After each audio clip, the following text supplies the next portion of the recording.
Mày với tôi nhớ chuyện thì tôi giờ có này cũng cũng tệ ha. Ủa, bộ có chịu quá chi theo thì tìm một xíu mà. Tự nhiên không cũng phải rồi.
Tôi không phải té ha, tôi nói như cái sáng kia rổ phía mặt ta.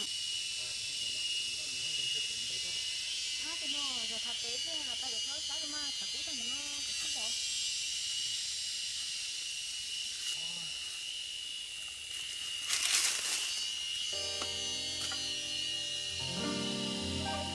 Nhưng mà quý này sao? Mà nó không cũ này. Cái này có tôi muốn nó chuyện, ta có hỏi họ bỏ cái này nó nói cái gì?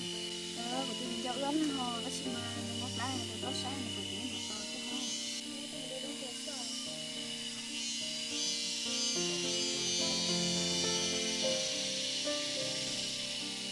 Nhưng mà nếu mà mò nhỏ Đưa tụi nó là chỉ là không mà.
Cái này bao nhiêu có bao nhiêu?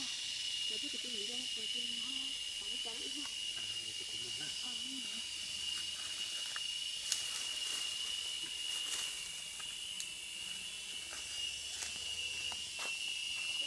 Không cơ phải mà cái tao lo cái này lo mà phải để cho dễ cho đi.